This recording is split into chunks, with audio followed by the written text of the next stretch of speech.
ஏன் புதிய ஏற்பாட்டு விசுவாசிகளுக்கு பழைய ஏற்பாடு முக்கியத்துவம் பெறுகிறது? Why Old Testament is important for New Testament believers? புதிய ஏற்பாட்டு விசுவாசிகளுக்கு பழைய ஏற்பாடு ஏன் முக்கியத்துவம் பெறுகிறது? Why Old Testament is important for New Testament believers? முதலாவது குறிப்பு எழுதிக் கொள்ளுங்கள். Write down the first point. வேதத்தின் மொத்தத்தை பார்க்கும் பொழுது பழைய ஏற்பாடு என்பது கிட்டத்தட்ட 75.5% நிறைந்திருக்கிறது. The Old Testament makes up almost 75.55% of our Bible. முதலாவது காரணம். இரண்டாவது காரணம், The second reason. ஏன் இந்த பழைய ஏற்பாடு ஏன் அவசியப்படுகிறது என்றால், இந்த பழைய ஏற்பாடு தான் உலகம், மனிதன், ஏன் சுவிசேஷம் என்கிற முக்கியமான தலைப்புகளுக்கு இதுவே ஆரம்பமா இருக்கிறது. Number 2, the Old Testament contains the origin of the world, humans and the gospel. மீண்டும் சொல்கிறேன், I repeat it. பழைய ஏற்பாடு தான் மனிதனுடைய துவக்கம், உலகத்தின் துவக்கம், ஏன் சுவிசேஷத்தின் துவக்கத்தை அஸ்திமாரமாக நமக்கு படைக்கிறது. The Old Testament contains the origin of the world, the origin of the humans and the origin of the gospel. முதல் புத்தகமாகிய ஆதியாகமத்தை எடுத்துக்கொண்டாலே இதை நீங்க படிக்கலாம். So when you consider the first book, that is Genesis, you can find this. ஆதியாகமம் என்றாலே ஆரம்பம் என்று அர்த்தம். So Genesis means origin.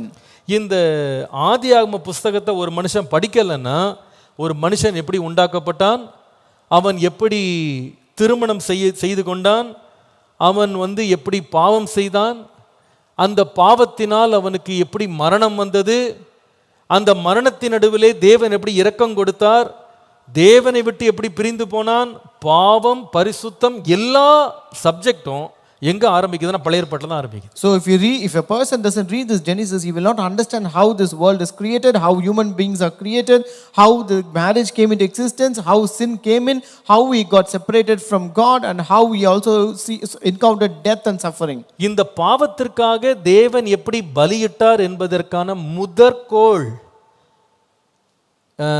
சொல்லப்பட்ட இடமே ஆதியாகமத்தில் தான். So the first thing called sacrifice is also mentioned in this Bible, how a sacrifice is given for a sin. ஆதியாகமம் 10க்கு வரும்போது தான் நம்மளால கண்டுபிடிக்க முடியுது இத்தனை பாஷைகள் எப்படி மனிதனுடைய வாழ்க்கையில வந்தது என்பதற்கான சரித்திரம் அங்க தான் இருக்கு. So again when you come to Genesis 10, you can find how the origin of diverse languages came into existence.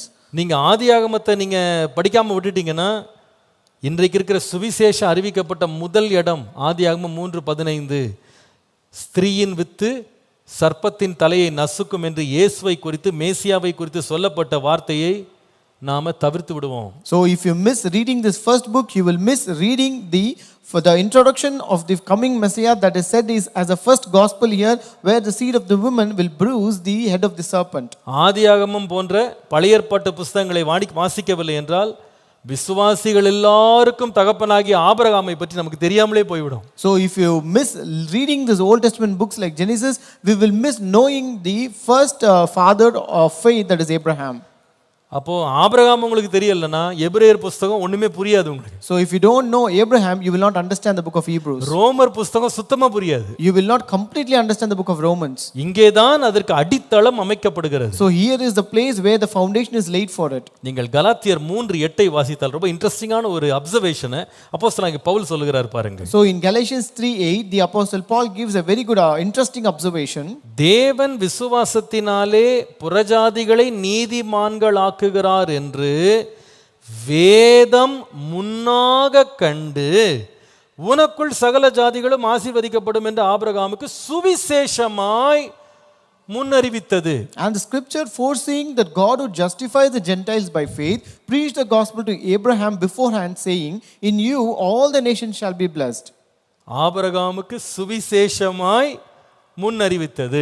Preached the gospel to Abraham beforehand. அப்போ நீங்க நினைக்காதீங்க சுவிசேஷம்னா மத்தேயு, மார்க்கு, லூக்கா, யோவான்ல இருந்து ஆரம்பிக்குதுன்னு நினைச்சிராதீங்க. So therefore don't think that gospel books are just starting from Matthew, Mark, Luke and John. அப்போஸ்தலனாகிய பவுலே சொல்றாரு, சுவிசேஷம் முதல்ல எங்க அறிவிக்கப்பட்டதுன்னா ஆதியாகமத்துல ஆபிரகாம்கிட்ட அறிவிக்கப்பட்டது. அங்க ஆரம்பிச்சு அப்படியே தொடர்ந்து வந்து இயேசுவிலே நிறைவேறுகிறது. Apostle Paul says this gospel was first preached to Abraham in Genesis, and that continued until this gospels. இன்னொரு முக்கியமா சொல்றேன், இந்த பழைய ஏற்பாடை நம்ம ஏன் தூக்கி போட முடியாதுன்னு சொன்னா, இன்றைக்கு ஒரு கிறிஸ்தவனாக நாம் புரிந்து கொள்ளக்கூடிய மிக முக்கியமான வேத சத்தியங்களே பழைய ஏற்பாட்டில் தான் விளக்கமே இருக்கிறது.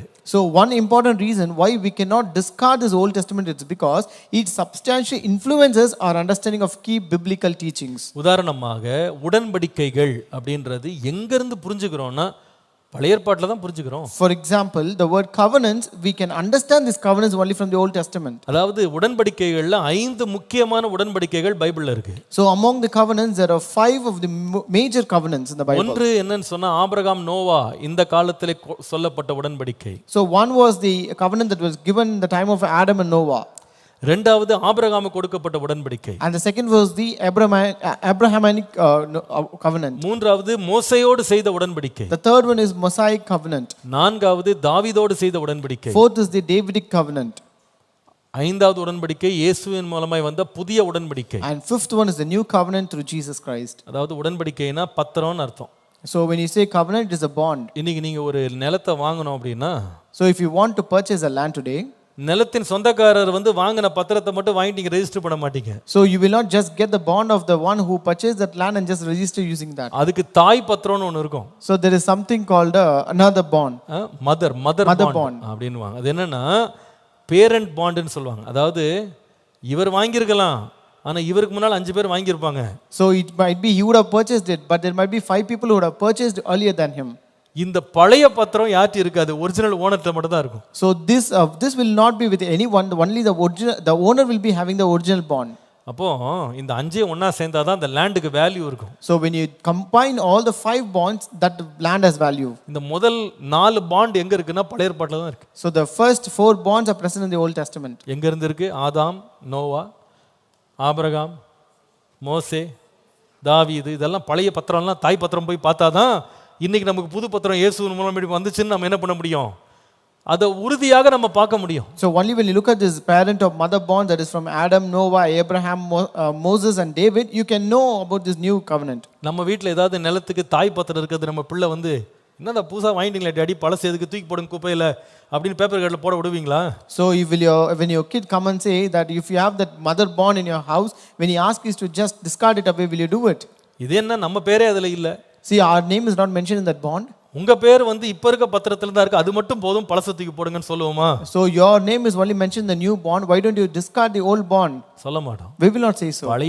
பழைய பத்திரமும் பழைய உடன்படிக்கையும் ரொம்ப ரொம்ப முக்கியம். அது இல்லைன்னா இந்த புது உடன்படிக்கை அர்த்தமே இல்லை. Old bond and old covenant and Old Testament is very important, because without which the new covenant will not have any kind of meaning. அதனால இந்த பழைய உடன்படிக்கை அல்லது பழைய ஏற்பாடு என்பது ரொம்ப ரொம்ப முக்கியமானது. Therefore this old covenant or the Old Testament is very important. இதன் மூலமா தான் நம்ம யார் என்று நம்ம புரிந்து கொள்றோம். So that is only through this we can understand who we are. நாம எப்படி மாம்சத்துல உருவானோம், எப்படி ஆவிக்குரிய நிலையில எப்படி மீண்டும் பிறக்கிறோம், எல்லாத்துக்குமே பழைய ஏற்பாட்டில் தான் அதற்கு ஆதாரமே இருக்கிறது. So only in the Old Testament we get the basis about our biological origin and also our spiritual origin. பழைய ஏற்பாட்டில் தான் நம்ம எப்படி மீட்கப்படுறோம், அந்த மீட்கப்படுவதற்கு செலுத்தப்படுகிற பலியினுடைய எல்லா அடித்தளமும் அங்கே தான் இருக்கு. Only in the Old Testament it says about how we are redeemed and what is the basis for our redemption. ஆகவே ஒரு தேவனுடைய ஊழியனா கூட முழு உபதேசத்தை முழு வேதத்தை போதிக்கிறவனா இருக்க வேண்டும், அல்லது அவனுடைய உத்தரவாதத்தில் அவன் தவறுகிறான் என்று அர்த்தம். So therefore even a preacher should preach the whole Bible,